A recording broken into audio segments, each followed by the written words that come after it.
Madhouse Podcasting Network.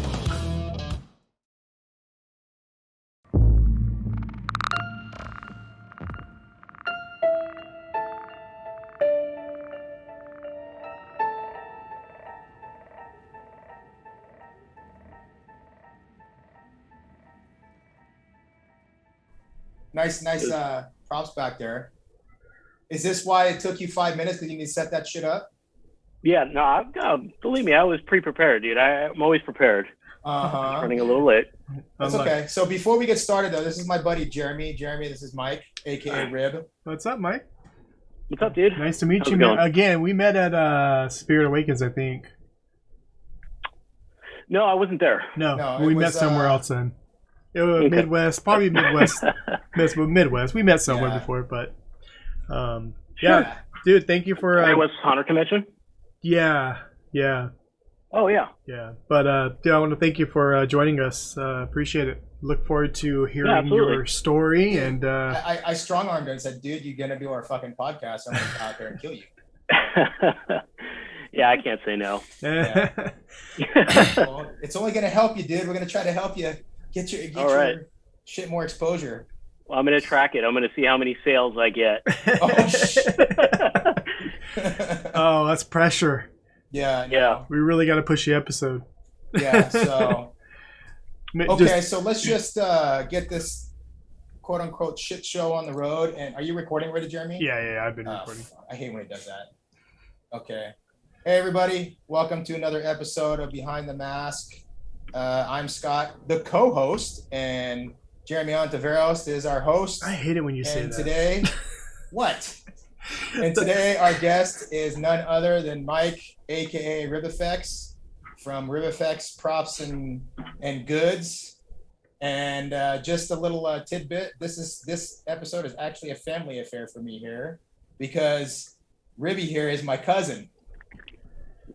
That's right. No one can believe me when I tell them you're my cousin. Why No is one that? believes me. I don't know. It's probably because they feel sorry for you. I don't know. They're like, what? They think I'm screwing with them. So I don't know. What? Yeah, that's how Anthony reacted too, huh? I think, everybody I've told that you're my cousin has been completely surprised, except for Ted. I don't know, Ted Doherty. I remember I told him, when I first met him, and he was like super excited and didn't question me, unlike everybody else. So welcome, Ribby. What's up, man? Let's get into your long history. I want to go way back, dude. It's back when we were kids. Sure. Like, when we first started talking about you wanting to do movie stuff, and for some reason the word latex always came up in conversations. Oh, with yeah. that. So let's just talk a little bit about what inspired you to get started in that part to begin with, and then what made you decide to transition to doing theme park props and stuff. Well, I think, first of all, I've loved horror and fantasy and science fiction probably as long as I can remember. My very first movie, and I've confirmed this with my mom, my very first movie that I ever saw in a theater was at the Westminster Drive-In. Do you remember that? Where there's like a Walmart there right now? Oh my God, yes. Highway 39. And yes. And it's on Beach Boulevard. And It was Swamp Thing. That was my very first. What? Yeah. Isn't that wild? Comedy horror right there. I seen that with my mom and dad, and I think from that moment on, it enthralled me. And then obviously, my parents really didn't curate what I could see or not see. And like in the 80s, you had like Elvira and all kinds of fun stuff on TV, the video stores and stuff. So I just kind of went on my own, and I never stopped. It's from a young age, like watching horror movies and things like that, and science fiction. So that's really what did it, And more importantly, probably American Werewolf in London, like most people in my business, was a watershed moment. Well, that definitely amazing. Yeah, Just yeah. The practical effects. Yeah, and that was it. I think I was probably too young to watch that movie, but when I saw that transformation scene, that was like, I got to know how to do it. And we grew up in Southern California, so I know movies are made by people, so somebody had to make that, and and make it work. And so I had a lifelong curiosity with all the magazines and stuff like Fangoria and SPFX and all that kind of stuff. It was a good time to be into that kind of stuff. So how old were you do you think you'd say? Was that pre-high school? I can't remember. Oh yeah. Pre-high school. Yeah, for sure. I mean, when I was renting stuff, I went into high school with pretty good taste and like a really big knowledge of like movies and music already, you know? And so I was going to San Diego Comic-Con from the 80s on till, you know, now. So it's like I've always been into comic books, a nerd, you know what I mean? So it's like, that was, I always wanted to work in a creative field and do something I want to do. And working with my hands, you know, my dad works with his hands, and that's like, when I used to go on a job with him or something, that was always cool to see. Like, you know, my dad, like this immigrant guy coming over and like building homes and stuff, you know, from scratch. From the ground. It's kind of wild, actually, you know. And you're thinking, I can do that with props. Yeah, totally. I remember like haranguing my dad into making me like Ghostbuster, like the whatever, the little ghost, you know, finder thing, and like a trap. He made me like one of the ghost traps, and he had a little workshop and stuff. So, you know, that stuff. Yeah. Hey, that's awesome. And then my dad just played along with that. He didn't understand anything of what I was and you're like, cool, yeah. Yeah. Oh, he did not like the horror. I mean, he wasn't like upset with it, but he just could not understand it, you know, and, you know, a totally different world from him. But I remember one time he came in. Why does my kid like this nonsense? Yeah. Well, I remember one time he came in, I was watching Hellraiser, and, you know, I was probably like a junior high or something. My mom and I are like sitting on the couch watching Hellraiser, and he just came in and it was just like, what is going on the screen right now? Like, I can't, like, you know, it's, you know, I don't know, but all that stuff, you know, from when I was a kid, and is really what made me want to do it. I remember buying masks a lot, like going to like, masks were my big thing that I would try to collect like every year. You know, I remember, you know, like the department stores would have like their mask section, like in Halloween, like it would kind of be like where the gift wrapping was for during Christmas time, but they had like a little nook. And so I'd always go and see what like the new masks were and stuff. And, you know, try to figure out how to make your own things out of like latex and cotton, just the basic stuff, you know, until I was a little older and got some books and things like that and try to figure out how to do it. So you're totally self-taught then, right? Oh yeah. Yeah. Oh yeah. So, I think like, you know, most people in this business are to a certain degree. I mean, there's like schools nowadays, like for stuff like that, but you know, all the greats are self-taught. And that's another thing I kind of like about it. It's kind of like punk rock, you know what I mean? It's like, it's like a weird like craft that just go for it and do it, you know, and see what happens, you know, on a shoestring. And I love that. Yeah. You know, the funny thing is that you and Jeremy have that in common, because when it comes to mask making and stuff, he's 100% self-taught too. Yeah. So they both, I mean, and I actually I picked up a lot of that stuff from him too when we were working out of my garage for a couple of years. Well, we'll put it this way. I mean, I was self-taught, but I'm not entirely self-taught. You know what I mean? It's like I sought out mentors and different things like that, you know, to teach me how to do things. You know, one of the first places I ever learned how to start like doing masks and like what materials I needed to get was from a magic shop in Anaheim called Best Magic. Yeah. Yes. It's on, and Magnolia. The guy there, on Magnolia and like something or other, but it was a cool shop, and they had like masks all year round, so I like to go there and stuff. And I was interested in magic too when I was a kid. I felt like the effects kind of was like a magic trick in a way, you know? Yeah. So, but that guy there, I remember, you know, buying some like card trick books from him and then asking him like, hey, do you know how to like make a mask? Right. Yeah. And where do you get latex, you know? Or like, is this the latex? Because they had like the little, you know, whatever, makeup latex bottles. and The little tiny bottles. And I'm like, is this how I make a mask? He's like, no, not really. You know, and it was, you know, so that's just where it started, you know, and it's taken lots of detours and different things over, you know, my life, but, you know, it ended up back to where it started essentially. You know, the sad thing is Best Magic shut its doors permanently. Yeah. No, when was that? Just recently, the pandemic hit. Oh, man. So yeah. I just found out last week. Crazy. So, yeah, that's too bad, because I remember that shop. Like Jeremy used to go there too, right? I used to go there a lot. Yeah. Yeah, so Yeah. we both went there to get stuff. You know. We go No, buy I our. love that. We went and bought our blackout makeup there. Our Yep. Pros-Aid. Like we buy a lot of stuff there because why go to Hollywood when it's like right there? They were the only Yeah. shop No. that had like just little things here and there, just enough for us monsters to kind of get through. Yeah, pretty much. But then Pretty much that's what it was. But it was close by, you know, and it's like it scratched that itch, you know what I mean, of like wanting to, you know, get a little magic trick or a mask or something, you know, just to whatever, blow your allowance on. It was just like it was Spirit Halloween before Spirit Halloween, you know. Yeah. It Yeah. had But it had a really run by people that had passion and knew what they were talking Yeah. about, you know what I oh mean? yeah. That's like the importance of the places like that, like record stores and shops like that, you know, are really important to the community because they're like gathering spaces. You know, you go there and you talk to the guy, you know, and you have to gather up the courage to talk to him, and you know, you build relationships, and I don't know, it's just it's a good way to learn things. I feel lucky that I did stuff that way, you know, versus Yeah. just having everything. You had to work for it. Yeah, exactly. You had to work for it. Yeah. Yeah. Yeah, and it's So- tough too. Like I know when I started doing masks and I wanted to get like really into it, I wanted to go do movies and film and all that stuff. And everybody I came across were just dicks, and it just really discouraged me to be like, I don't want to get into this industry. Let me just do masks for the haunt industry, and that's where my road took me. But when I always went to places like that because it felt like home. These people were nice. They were very open to give you information and stuff. So it's funny that you mentioned that. Yeah.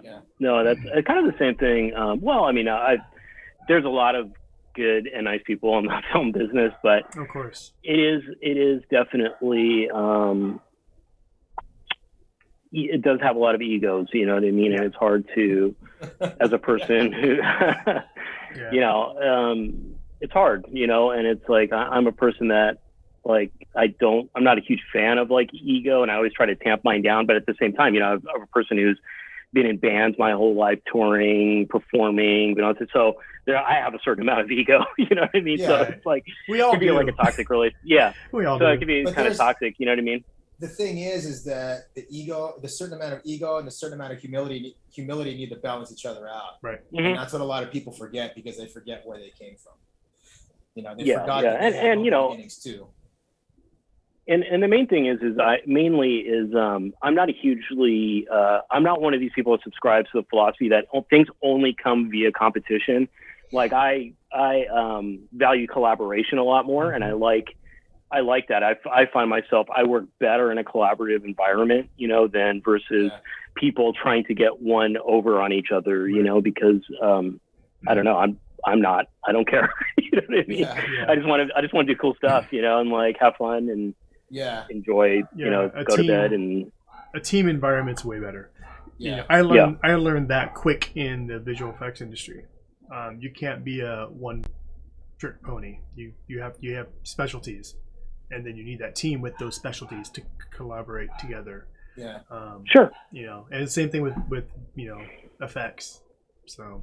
Oh yeah, all the best shops, like in the '80s and in the '80s, especially like Stan Winston, in particular. I mean, he was a person that really realized that, and put together. It was a good like team builder. He saw all the people, like who's the best at this, who's the best at that, and put them all together. Yeah. He fostered the growth of the collective, not the individual. Yes. Yeah. Yes, and that I just think that I think that's why I spent so much time in bands. I just enjoy being in a band. Like I enjoy that collaboration, and when you, at the end of the day, when you create something, it's more than what you came in there with that you could have done individually. And that's really cool because you never know what that end result necessarily is going to be. So it's something that no one did completely. So it's almost like a separate entity that exists. And it's something that's really cool, like I can go into like a practice with a riff and I have the song fleshed out in my head or whatever it is, project, prop or whatever. But when you come out of it after having other people work on it, it's completely different being, and it's something that you could have never thought of. And that's, I really enjoy that aspect of it. Yeah.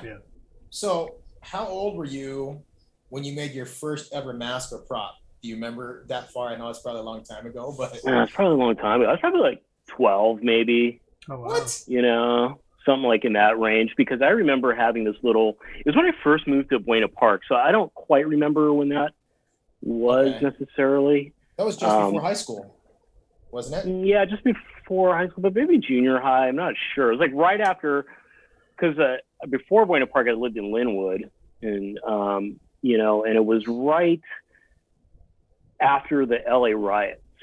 So, because I remember, because that was like right there where I live. You know, it was right there by Linwood. Yeah. And I remember watching it and going, man, we were just living there. You know, it's like, what the hell? That's crazy. So, so whatever that year was, maybe 93 or something like that. So maybe 93. Yeah. 13, 14, something like that. But I had some masks that I had collected, and then I started doing like little, just latex like buildups. That was like my first thing, like just trying to build up, like not even doing like a sculpture or a mold, just taking like a styrofoam, you know, one of those styrofoam heads that you get, you know, and just like building up things on there or doing little things like that, and building up characters, and then trying to peel it off, you know, and all that kind of, yeah. And it was just like, you know, that kind of stuff, you know. And advancing more and doing like little sculpting. And eventually I did go, when I was going to school, was going to pursue a fine art career. You know, eventually when I started going to college, I was going to do more fine art, which my focus was on doing like environmental design and like installation pieces. So things that were like more three-dimensional and things like that. And I got kind of in that world, and you know, I was in bands at the time as well, and I was in bands basically from 16 until like my mid 30s. Wait, weren't you Magnus? Yeah, I was in a band, I was in a band down there in Southern California called the Von Steins, which I don't know. We were all like fans. I don't know if you guys remember Dr. Demento. On the radio. You don't, Jeremy? Mm-mm. Oh my God. You don't remember Dr. Demento? Oh man. No, so Dr. Demento I was obsessed with Dr. Demento and this kind of funny music. I think you even gave me, or something, maybe Eric or somebody gave me like a tape of like funny songs like off Dr. Demento, you know what I mean? I had to listen to that repeatedly, but I love that kind of stuff. And then, you know, obviously we really into like punk and all, you know, indie music and things like that. And so my friend and I, we really wanted to fuse those things. So we had like a band where we played like German immigrants that didn't speak English very good and were kind of awkward and didn't know the culture, but wanted to start like a rock band. And so, so we had fake names, and we were all brothers, and we pretended like we all lived together in like one apartment and slept in the same bed. And we're just very like, you know, almost like an SNL sketch or something like that. And that's actually kind of funny. Yeah, but you know what was really weird is because we started off, all the songs were a joke, but we actually like signed a recording contract and like got to do some interesting stuff. Yeah, like I don't know if I told you any of these stories, Scott, but like the guy who signed us, his name was John O. Cohen, and he was formerly the head of MJJ Productions, which was Michael Jackson Productions. Like he'd won an Emmy for like the Free Willy soundtrack or something. Oh, wow. But he, or Grammy, but he saw us. We played a birthday party for the guy in this band called Green Jello. I don't know if you remember this band, Green Jello or Green Jelly. Yeah. And they had like a studio space in Los Angeles, like off Sunset, like a big studio space. And they made it like this kind of almost like a haunted house, like this carnival land or whatever. Oh, wow. And so we played the guy's birthday, and he was there, and he signed us and bought us all equipment, like took us clothes shopping, like we were just like this, like a boy band or something. Like we bought clothes and equipment. Boy band before boy bands existed. Yeah, it was so weird. And we were singing these like dumb songs, speaking in fake German accents. And then we ended up recording at Sunset Gower Studios in LA, off Sunset and Gower. And the person recording right next to us was Mick Jagger. Oh, wow. What? And he was recording a solo album next to us. And he came into our room while we were recording. And I was so embarrassed. But I knew he was going to be there, so I bought a record for him to sign. And he came in because the guy who was like engineering our record was going to master his, I think, or I don't know, something like that. But he wanted to hear the room, so he came in and was listening to our music. And I'm like, oh my God, this is so embarrassing for me right now. Like, what is this? This is like dumb joke music, you know? and he's just sitting there like a Bond villain in a swivel chair, listening to the His music. hands like this. Yeah, just like that. And then he flips around and he's like, "Looks like we're making magic, boys." And then I gave him my record to sign, and he like did this thing, you know, like did real big strokes and signed it and awesome. Left the room. But just That's so weird cool. that, just some interesting, had some interesting adventures being in bands for sure. Yeah, for sure. Okay, so now you're starting to make masks and stuff like that. I know I'm fast forwarding a little bit, but Sure. so when did you think, okay, I want to get into making stuff for movies before your transition? But I'm just trying to get an idea on your your timeline. I think for me, what happened is I was so enthralled with all that stuff, wanting to be, working film, doing my own thing. But I got so caught up with music and school at the same time. And so my school path was going to be, okay, I'm going to do fine art because that's going to, in my head, I thought maybe a fine art degree would, give me a decent career, but that's ridiculous thought anyway. But, so that was my career. So I kind of put that aside. And then at that time we had signed that recording contract with Jono. And, I, said, okay, well, I'm going to go full force into this because, it's tangible. Like we have money, there could be something here, it turned out to be not a great experience, but you live, you learn, but that's sort of what that was. And then after that kind of, soured, I moved up to Seattle, and then started a band up here and, was touring around with that band. And, we picked up some steam up here in Seattle, actually. We had we were a known band and we did some tours and stuff and it was cool. But as things go, it just didn't go the way of what I thought it would go, Right. And so I'm like, let me think about, like I was at a real crossroads. So I'm like, let me think about what I really like, where do I go from here? Am I going to just keep this rock dream alive? You know what I mean? And be like a middle-aged person playing a bar to like 3 people. And I don't want to do that necessarily, like, cause I don't really necessarily jam for fun. It's like, I want it to be I wanted music to be my living, You want to be a bona fide rock star. Yes. Yeah. Maybe not a rock star per se, but something like that. Maybe one step down from a rock star musician. Yeah. You wanted to be a working musician, basically. Yes. Yeah. And and so I thought about like, well, practically, what can I do? And haunted attractions at the same time have always been, through my entire life, have been a steady constant as well. And in my head, I'm like, well, this is something that this is a business that I think I can get into relatively quickly, Yeah. And I did. And I just got lucky with like a confluence of things, especially being up in Seattle. One of the biggest prop companies for the haunt business was based up here in Bellevue, which is the next city over from Seattle. But it's a company called Ghost Ride Productions. Yeah, you beat me to it because I was going to ask you when was the year that you shifted gears and jumped in the deep end and started working for Ghost Ride? Yeah, I can't remember what year it was. It was like in the 2000, so I moved up in 2004, and so it was a few years after that. So was Ghost Ride your first professional job, I guess you would say? To some degree. I mean, I had worked at different like haunted houses here and there up here, and doing things like that, but not really. Like Ghost Ride was a real that was college. You know what I mean? In terms of like, not just learning techniques per se, or, I've already had like a developed like art sensibility and things like that, but it's like learning production, working efficiently, those kind of things, just working in a shop, like efficiently, all those types of things that you really can't learn unless you just do them like day in, day out, every single day, and just and repetition, Yeah. So that's really what, took me to that level. And I saw the business, Michael was very kind to me, and the owner of Ghost Ride. And so I looked at Michael. I know. Well, that's why my name is Rib. That's why people in the haunt business know me as Rib, because at one point, there was like 3 or 4 Michaels that worked in the shop.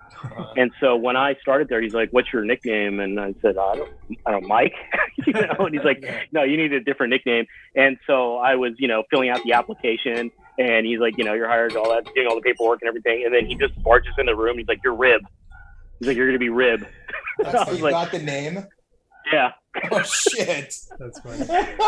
And so, it just stuck and it worked. It's like, sometimes I hate having to explain it, like, "Oh, what, like a rib?" It's it like, no, fits, dude. It fits. Yeah. It does fit. It's quick, but people definitely remembered me, you know what I mean? And like, it was easy to remember, especially going to the trade shows and talking to clients and things like that. And it definitely made like Michael and I like 2 distinct personalities, like, within that business. For that period of time, what's crazy, Jeremy, this might be news for you, is that, so I'm going to fast forward a little bit, but every time Knots, aka John Cook, ordered stuff from him at Transworld, I get 2 simultaneous text messages, I swear, within 2 minutes of each other. First, Rib texts me, "Dude, John just placed a huge order with us for that." And then John texts me right after that. Oh, that's funny. And Rib's like, "I'm making everything myself." That's awesome. I'm like, yeah, that was great. That was cool. That's the other big thing is like, not to gloss over the Knott's aspect of it, because, growing up in Buena Park, right across the street from Knott's Berry Farm, I mean, literally across the street, I could hear people scream from my bedroom, during Halloween time. That's awesome. Yeah. And that was just so great, to be. And then, the fact that you worked there was really cool because, it was, and I'm an only child, so I basically just sit in a room by myself, and read or watch movies or listen to music. Yeah. And so to know that like somebody in my family is like doing that thing, I'm like, okay, this is within, I can do this too. Yeah. You know what I mean? Maybe not in the same, you and I are different. Like you were always like the BMX guy or extreme sport guy. I was like the bookish guy, but I knew that creative side. Yeah, in that world, there's so many different options. You know what I mean? I'm like, I know I can get in there. Yeah. And, that was a big thing too. You know what I mean? To see that. And that was really cool. Like that Knott's was such a big component, and it always will be, the haunted attraction that's closest to my heart. You know what I mean? Because it really, I mean, I've been I think that first year was like 88 or something like that. I was young, dude. Yeah. Because I remember, because your brother Eric, he had worked there for a second, like doing something, right? He worked there for I think 3 or 4 years. And then when I decided to start working, he quit, and he wouldn't come back. Okay. Because I remember the first year I went, you weren't working there, but he was. Yeah. I think it might have been his first year because he gave us like, some tickets or something. I started in 1990. He was a monster. Okay. My brother was a talent. Really? Yeah. Yeah. Interesting. And I think his girlfriend too. I think was it Sam at the time? Yeah, it was Sam. And it was his now wife. Yeah, now wife. Yeah. So how long? How many years? How many years? I know we're backtracking a little bit, but how many years were you at Ghost Ride? Just about 10. Oh wow. Yeah. Yeah. So you really got a chance to dig in and hone your skills and really sharpen the skills and know the business. Yeah. You know what I mean? And know the business, not just on the end of like making props, but like know the owners, make connections nationwide, see how haunted houses are run all over the place, know what people want product wise, know what haunted houses need that they don't have that nobody else is making. Michael was really good at that. That was probably his biggest skill, you know what I mean? He was good at like putting together business and everything, but he was one of the few people in that business that would go to every year would, travel all of October going to, talk to his clients, go to see the haunted house. How are they using the props? It sounds like a no-brainer, but a lot of people don't do that. And so he really was quick and innovated a lot in this business. Like he came up with a lot of things that he came up with the cobweb gun. He came up with the squeeze. Yeah, he came up with the squeeze walls. He came up with a lot. You know what I mean? Wow. That he because they're now 20. I don't know how many years in business, but 25 years maybe or something like that, and innovated a lot. you know, in this business. Like one of the first like it sounds kicker like animation really good at props. identifying the needs of you know, haunt owners before they knew what they needed. Yes. You know. Yes. Yeah. Of course, you create the need, you know, because they can't see it sometimes. And I think it's a lot in this business. I think, which I'm good at that aspect of like talking to people and like trying to figure out like, not necessarily just as a prop builder, but kind of like as a consultant, like, hey, what would you do in here? You know what I mean? Like what kind of prop would you put here? Or what kind of effect would you use? Or how does this look? And those, I think like customers really come to Transworld, not just to buy the latest thing, but they come to like, you know, for like consultation, essentially. You get to talk to people in the booth and get free haunt consultations, you know? That is a very big show that neither one of us, Jeremy or I, have been to yet. I've been to it. Oh, you have? I've been to 3, yeah. Oh, shit. Yeah. Well, my bad. I'm the only one of the 3 of us that hasn't been. Yeah. I got years. quite a few business my first year. Yeah, no, it's a great show. It's a fun show. We actually, it's funny because my first year going was just to see what it was like. And from then on was like, okay, I need to figure out how I could fulfill orders, you know, and that's what I talked about Scott and on my background. Like, you know, we were planning on doing Transworld the following year, and then that's the year I went to school, and it all just kind of went away. But yeah, it's a huge show. Yeah, no, it's a big show. Next year is going to be my first year as my own vendor. Dude, at awesome. Transworld, you know, so which is really cool. Forward, dude. I was getting to that. Oh, don't want to bury the lead. Sorry. That's okay. So, okay, you're in Seattle for what? About 13, 14 years, right? More than that, 15. Okay, so 15 years initially, and then this is about the time I get a message from you. Yeah. Hey, I'm moving to California, and then he drops a bomb and tells me he's working with the Cookie Monster. The Cookie Monster. AKA John Cook. Yeah. Well, at that time, that was a crazy time, but that was a fun opportunity. Ghost Ride was moving to Idaho. Yeah. And I thought I entertained the notion. I went there, I checked it out, but I'm just like, I don't know. Just doesn't, there's a lot of changes happening for me in my life at that point anyway as well, like just on a personal level. And I thought, I don't know, this might be the time to try to branch out a little bit in this business and see what else is there, what I can do.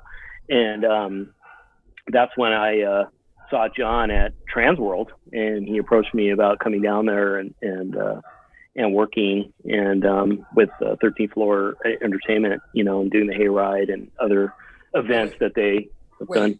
Wasn't when you first jumped on? Was he with 13th? It was still Plague. I don't know the exact details of what their agreement was, if he was just contracting under Plague Productions or whatever. But eventually, I became we became salaried employees of 13th Floor. You know what's so funny, Jeremy? So there was one time I went to the Plague Productions warehouse, right? Yeah. And I think you rolled in late, but John's walking me through the warehouse, and he takes me to this corner that's spotless. I go, that's my cousin's corner. Because the cleanest fucking spot in the entire building. That's funny. And he started laughing. Like, I know, everything was organized. Yeah. You got to do it because, man, it's nothing more frustrating than trying to find a tool, man. That is like the bane of my existence. Like, it's just, I turn into an animal if I can't find that tool. Everything's got to be right there. Like, where the fuck is my... Especially when you knew you had it the next day or the last day, the day before. You're like, I had this fucking thing. I put it right here.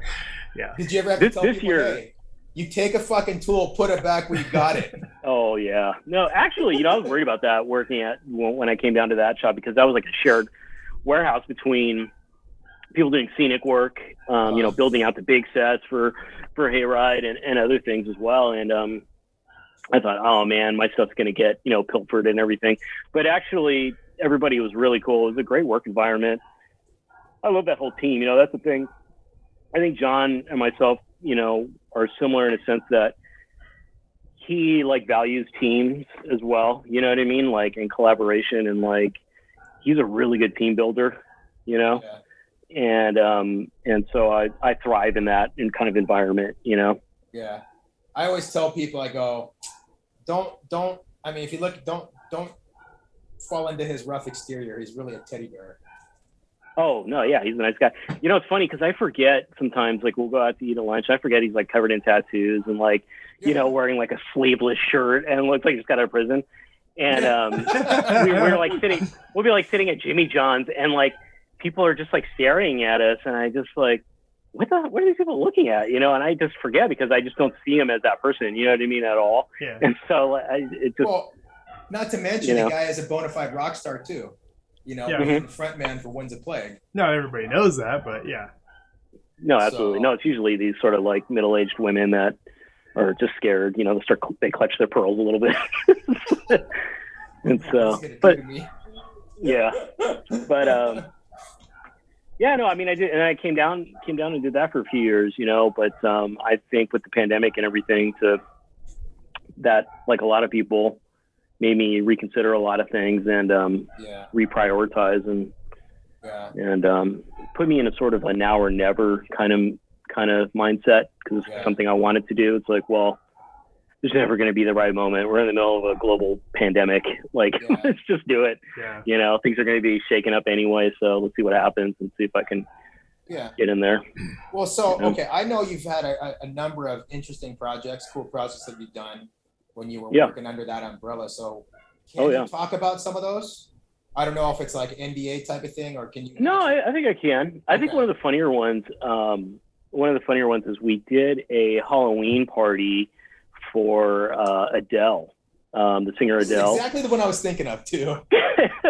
And it was Adele, I think, and partnered with LeBron James's wife. I don't know her name, but it was an interesting event. You know, we get there to this place, really cool place in downtown, like this old kind of Spanish style mansion, but it's like kind of in the middle of everything. It's pretty strange, but it's an event space.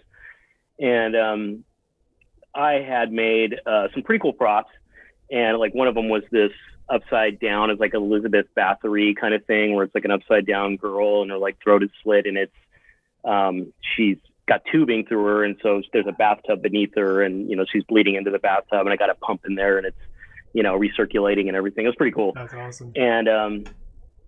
And so that was interesting. And like, I remember when we were setting up, like Adele's assistant was like doing like a little FaceTime with Adele.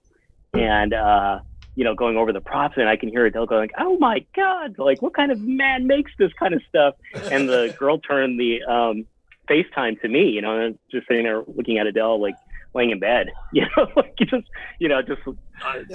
early afternoon. And she's like, "But you seem like a nice man." And that was funny. But then when we set everything up, she came in.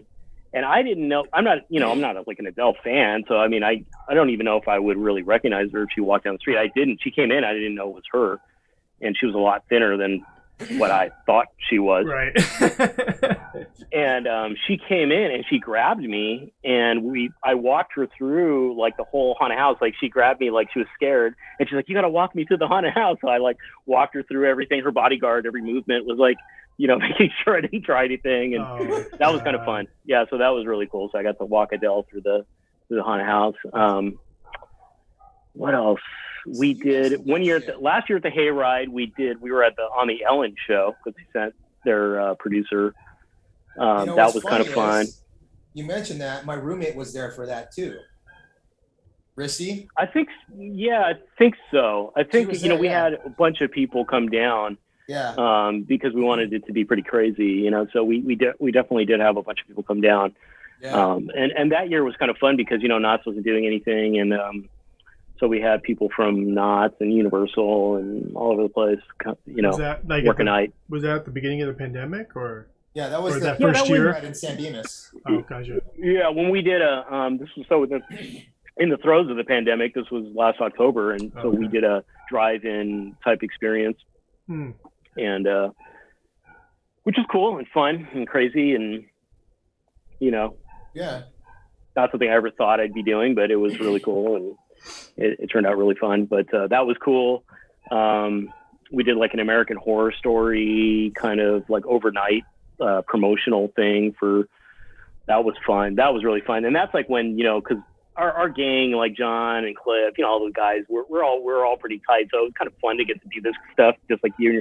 Basically, like here's like a a Boy Scout camp from the 1940s. Go have fun and make it scary for people as they spend the night and make dead bodies and place them around. I mean, it's cool. Pretty cool.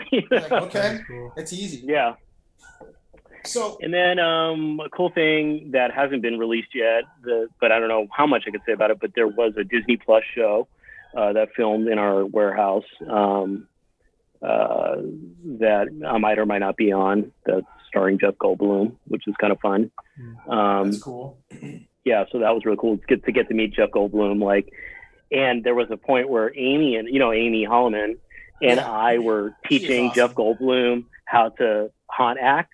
So we put him in a costume and we were teaching him like the basics of like scare acting, basically, of like scare forward and like which way to think. Yeah. He had this like cloak on, and he went and scared in a haunted house, and he didn't even have a mask on, so just him with a cloak, just like a Jeff Goldblum.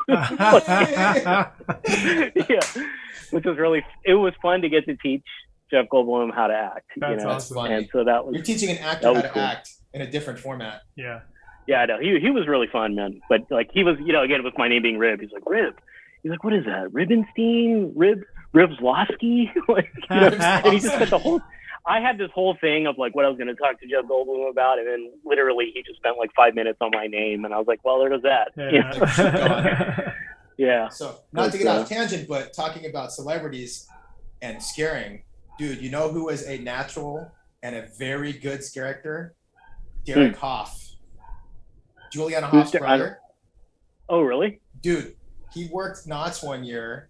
It was 2016, I think. It was my last year there, and I was standing. You know where the Birdcage Theater is, right? Oh yeah. So I was standing in a toy shop, covering right across the way, and I was watching him. The guy was dropping people, dude, scaring the shit out of me, dropping them. I was like, "Holy shit, he is fucking amazing." So, that's crazy. Yeah, and he'd scare him, and they'd bring him in because he was with the marketing people. Then he'd bring him into the birdcage, and he'd unmask himself to the guests. Oh, how funny! After he scared them, and they're like, that's "Oh crazy. My god!" So that's awesome. Yeah, it was pretty cool. It was entertaining. Sorry, that was totally off tangent, but no, I love that Birdcage Theater, man. There's a lot of good memories there. But it's escaped me. The magician that used to always be in there. Ed Alonzo. Ed Alonzo. Yeah, AKA the Max from Saved by the Bell. Yeah. Yes, that's right. But I loved him though, man. That was sort of like my sweet spot. People like him and like the Amazing Jonathan, who were magicians, but they also used props and stuff, and like kind of were cool and like kind of rock and roll in a weird way. You know what I mean? And would do like gross out gags and things like that. I love that stuff. Yeah. I'm sure you're a fan of Chris Angel then, right? I would. Well, listen, I'm a fan of magic, the craft. Okay, so, put it that way. That's funny. The craft. Yeah. So when you were over at, as obviously we're getting up to where you're at today, but we're not going to get there yet. So when you were through all this time, you're at Ghost Ride, and then at Plague Productions, 13th floor. Did you get a chance to actually teach any of your coworkers on how to do what you do? Oh yeah, of course. Because I'm not of the mindset of like hiding techniques and things like that. Like some people in this business are. I don't like that. I enjoy teaching. So it's like part of me as I get older would like to be able to like transition and just be teaching people how to do things. Yeah. Like Cliff, anybody who's around me, it's like, here, you want to learn how to do this? Let's do it. It's anybody. I'm of the notion that anybody can do anything they want. You just have to have the right mindset for it, and right. Just have an open mind and heart, and you can do it. You should. If I can do it, like anybody can do it. You know what I mean? Anybody can do this. You just have to do it. Yeah. And then if you want to get good, you just do it a lot. Yeah, exactly. Trial and error. It really is just muscle memory. Yeah. You should think about reaching out to Stan Winston School and doing a video with them. Oh yeah. That would be cool. I love those. I love what Matt Winston has done with like his father's legacy. I think it's super cool. Yep. And I love those. I love Stan Winston School. All those videos. I'm always watching those. Yeah. It's like. What a treasure to have that stuff, man. That's insane. Like, But when I was a kid, I was like, if I had that, like, holy smokes, man. Well, that's the thing I always talk about, man. This generation, the internet generation or social media generations, kids don't have any idea what they have in their arsenal. Just on YouTube, Yeah. Fuck, if I had YouTube when I started, I would never would have went to school. I would have stayed in the effects world. Probably would have become like a freaking YouTuber. But back then, I know what you mean. We didn't have any of that. We had MySpace. Yeah, YouTube was starting, but it wasn't like huge, Yeah, for me, we didn't have. There was VHS videos that there was actually, and what's interesting is because Michael at Ghost Ride, where he had worked at previously, was at this shop that was run by this guy Michael Burnett, who was he did lots of film and television and things like that, but he put out a series of how-to videos. So it's like Michael MVP Productions or something like that. But those videos, they actually had him at Best Magic, and those were great videos to watch. I mean, like how to like apply a prosthetic. I mean, those were in a video form. I mean, the cool thing about Fangorias and stuff like that, you can see a freeze frame of something, and when you can see a freeze frame of something, it's good. It's easy to kind of reverse engineer to some degree, Right. Hard on VHS to press pause, and then it's just like this blurry, Exactly. on how those things would think. But then to see it in video of them actually doing it and like just their hand placements and what they did, I mean, that stuff was pivotal, So because the small things are what make some big things turn out right. If, like you said, something as simple as hand placement when you're applying something could change the look of something. Yeah. And you get that through repetition. I mean, like literally, it's like martial arts or something, it's like, you basically, there's a broad strokes of like, you learn an idea, but then it's just like the rest of your life is essentially just a refinement of that idea, Right. And so, which is kind of cool. And then you learn new things occasionally, and that's always fun. Yeah.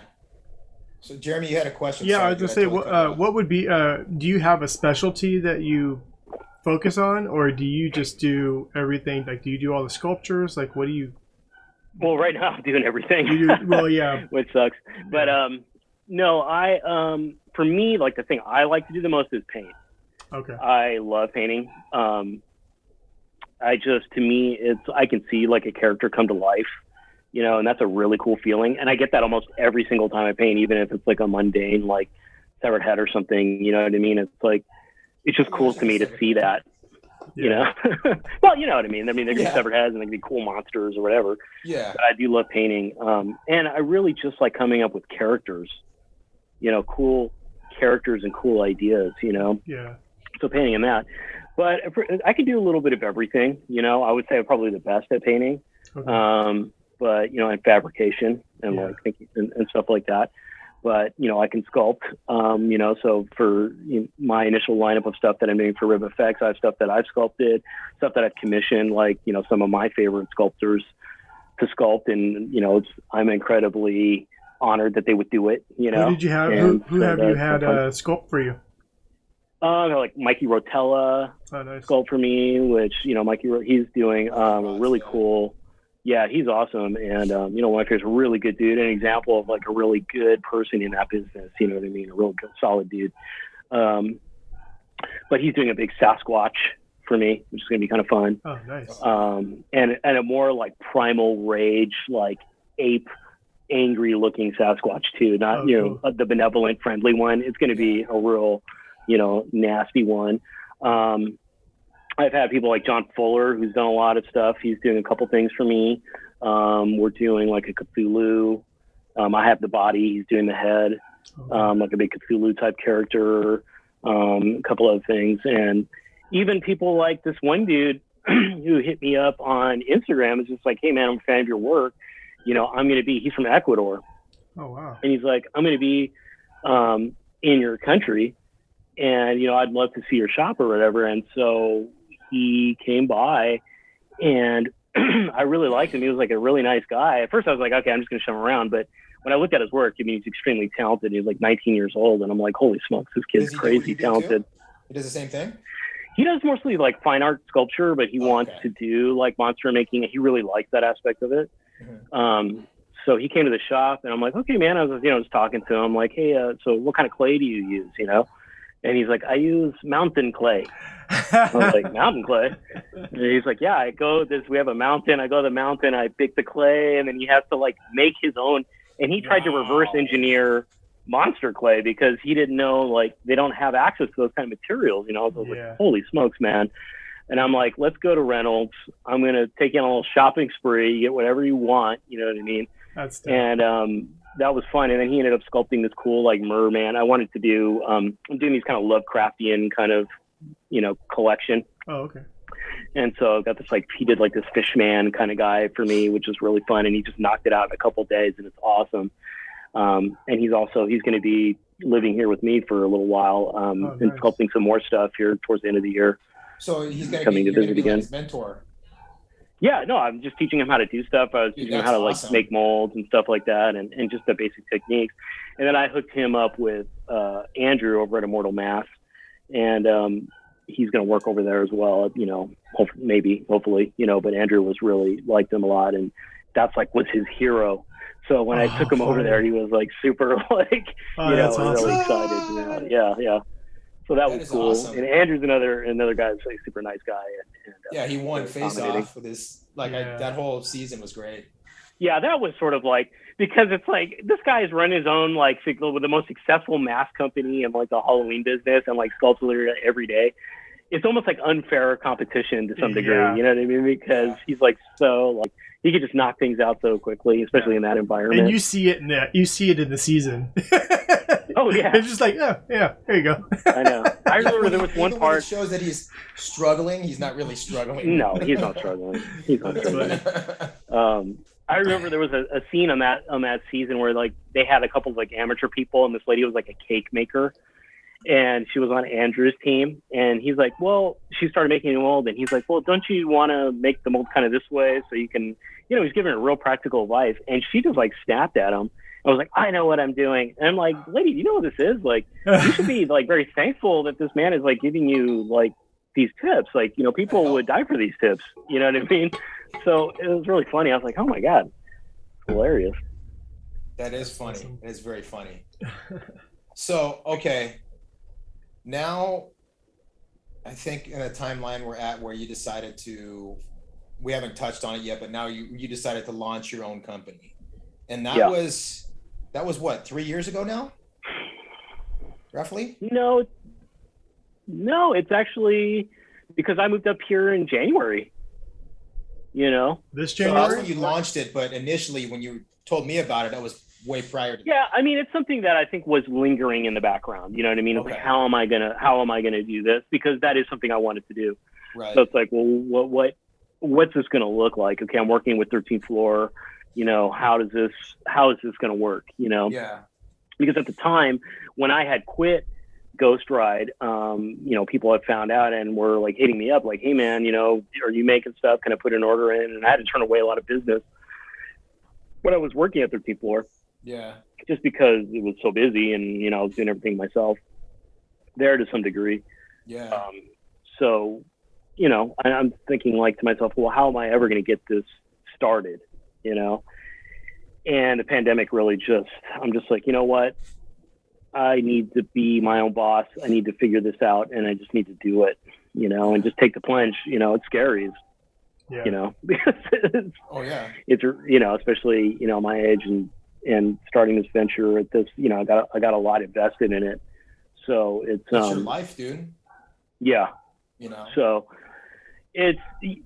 what's been great is that even for this year, which I've been calling my basically soft open year, it's like I didn't really advertise anything other than just calling people and asking like, hey man, I'm doing my own thing. You want stuff? Let's come up with some things, and here's what I got, and I've done okay. I've done basically not doing anything like business wise other than just calling people. I've done okay, and so I was like, okay. Now, when I go to the show, that's really where the rubber meets the road, and I have high hopes for that, because I got a pretty good sized booth. Let's revisit the I've done okay. Because I think you're downplaying it. Well, I've been busy, that's for sure. Like it's like even now, you know, and I'm doing some really fun stuff, some really cool stuff, like, you know, for all kinds of haunted houses. And I get to work with the people that I used to work with before, you know, the other haunted house owners that I love to collaborate with.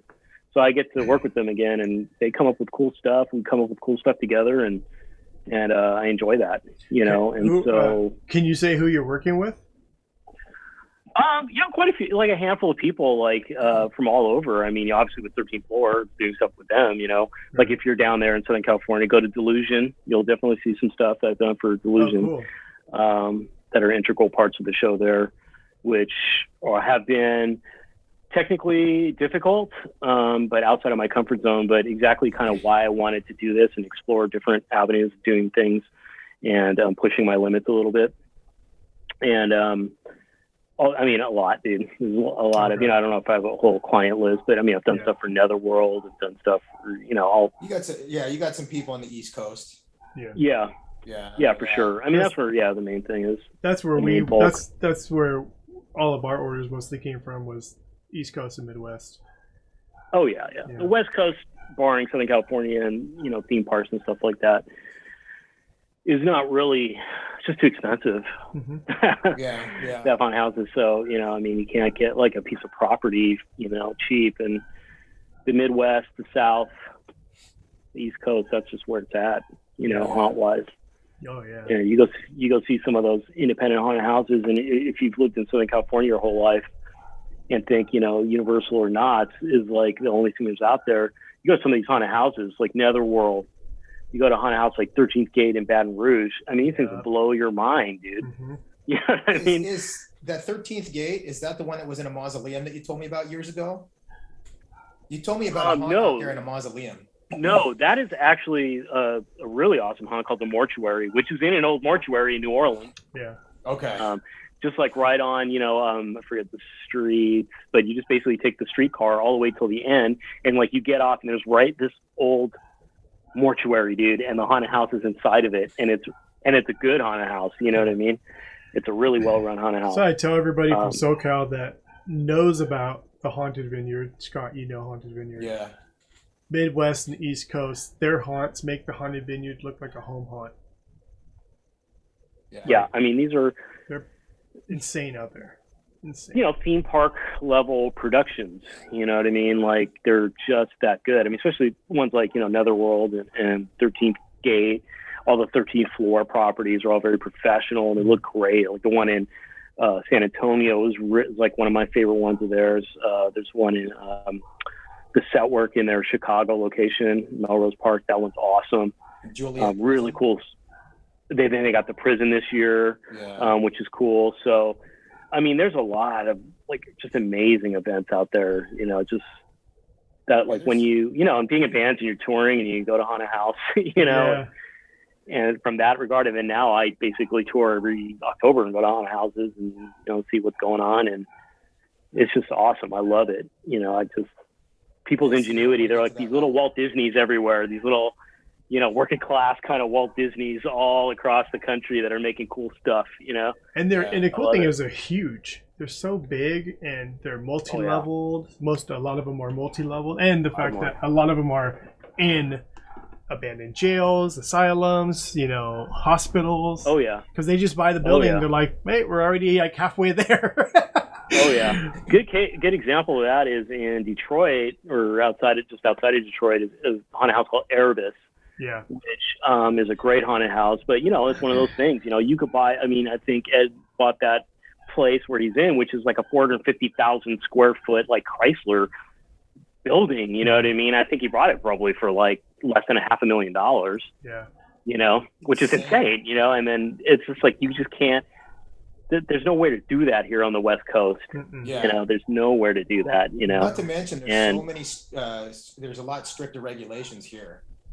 You know, there's stricter regulations. I think mainly it's the property value and what people do. It's like, you know, you got a lot of farm haunts too that have supplemented their incomes with, you know, Halloween and, you know, Christmas events and stuff. And like, it turns out like the Halloween event makes more revenue than the soybeans they're growing. You know what I mean? Yeah. So it's it sustains them.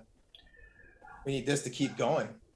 Yeah, basically, like a really good one of my all-time favorite haunted attractions is Field of Screams in outside of like Scranton, Pennsylvania.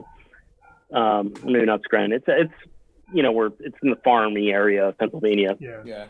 Or Lancaster. I don't know. Isn't that the one Tom Savini is part of?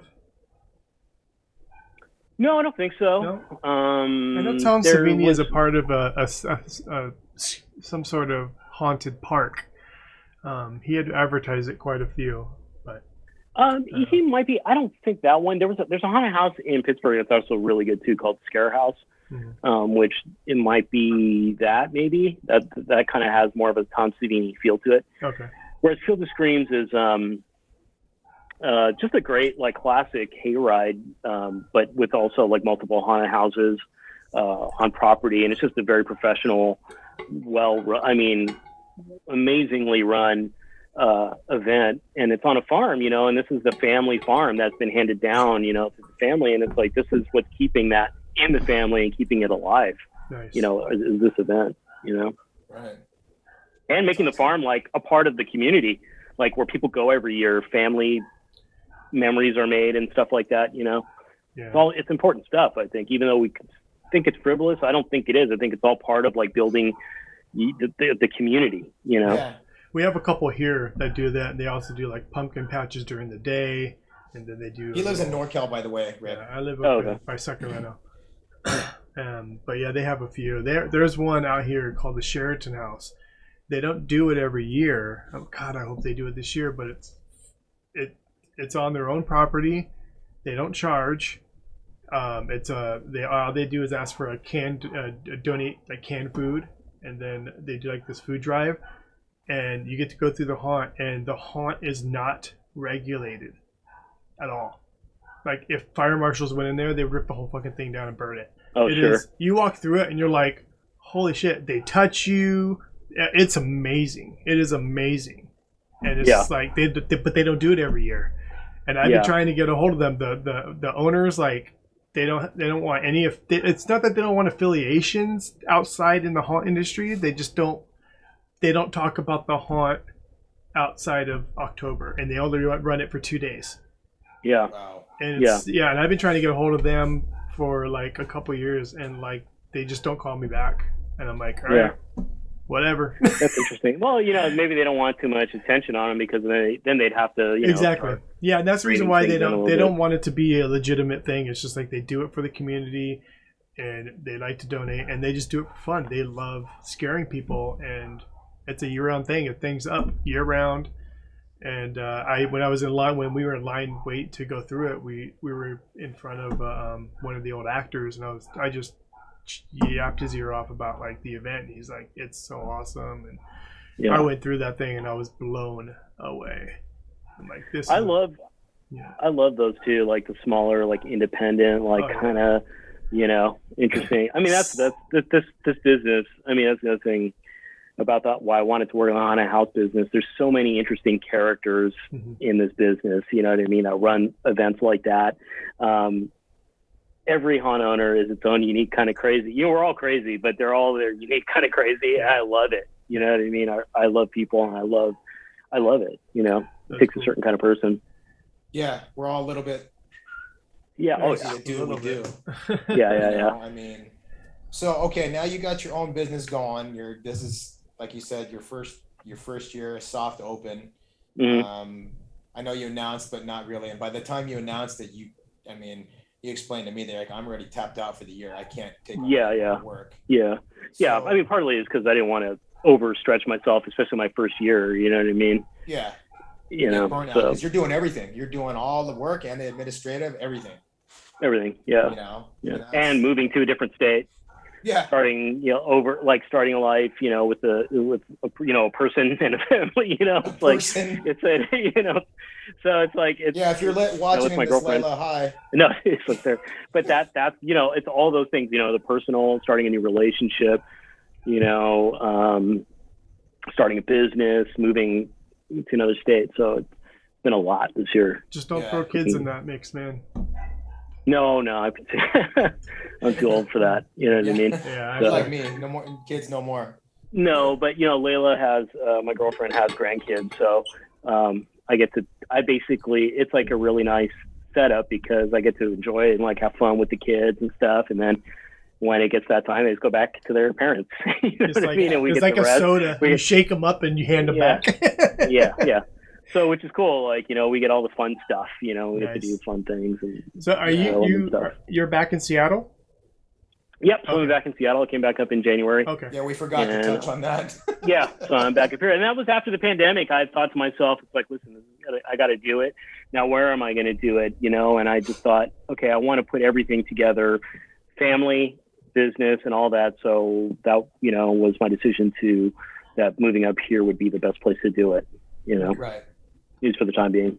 Well, especially considering the fact that that's where you really, really got your biggest break. Yeah. And I like it up here. Yeah. I like it up here. It's chill. It's like I like being able to. I live in Seattle. I just live right down the street from the Space Needle. You could see it from my front, outside my window. You know what I mean? That's cool. But I like just traveling 20 minutes and being in the forest. Just being in the middle of nowhere, and it's beautiful up here. And that's cool. I do love it up here. Have you ever heard of a haunt? I don't know how close it is to you, but it's called Nile Nightmares. Oh yeah. Mm-hmm. Yeah, Okay. It's like half an hour away. Funny thing is our next podcast guest works there. He's an old friend of mine. Oh, really? Who is it? His name's Angel. Oh man. So, see, the person that used to kind of be the creative director there is a guy named Jody that I knew well. I still know well, but he's not working there anymore. And there's another guy who I don't know as well. But yeah, no, Nile has been around for a while. It's on where the Fez is, the Shriners. It's on a Shriner property, beautiful piece of property, actually. It's crazy. Oh, really? But I did a live cast, a full body live cast not too long ago. And it was one of the people that was a girl that worked at Nile Nightmare. Okay. Yeah, he's still a talent. He's talent there. He's one of the sliders. Oh, wow. I think he's the guy that trains and teaches all the sliders up there. That's cool. Yeah, this girl was like talking about her name is Emma. She's she's doing sliding as well. Mm-hmm. And I'm like, well, my cousin actually. You said that, didn't you? I did. Yeah. It's funny. She probably said to his character name is Rash. She probably said to Rash, "Oh yeah, so and so." He's like, and he probably said, "Oh, I know him." That's funny, man. That's crazy. It's a weird small world. Yeah, I know. And the funny thing is, I bet you anything, if you go up there this year, you're gonna know exactly who he is. Like, hey, Dieterman? I definitely will. I'll check it out. I haven't been down there to now in a few. So I'll definitely check it out. Well, I plan to try to get out there at some point in time. Yeah. And in the next years or so, who knows when that'll be, but Cheap, dude. It's a 2-hour flight. That's the thing. It's not too far away. My mom still lives down there and everything. And that was hard, because my mom was lonely there for a while. I'm her only son. So, but, so I'm not that far really, to be honest. It's only 2 hour plane right away. It's just, as well as anybody else, is like, this is a very busy time of the year. And for me, this is the busiest season I've ever had in all my years in the business. Yeah, I'm losing my mind, dude. I started my own business too. Yeah. So no, I know. It's something, man. It really is. Yeah. It's taking a toll on me, but in a good way. It's good stress. These past couple of weeks have been nuts, dude. I've just been racked with anxiety and not sleeping, so much moving plates. Orders, so many moving plates, So tell us what the future looks like for RibFX. I know you're running basically out of your basement right now, right?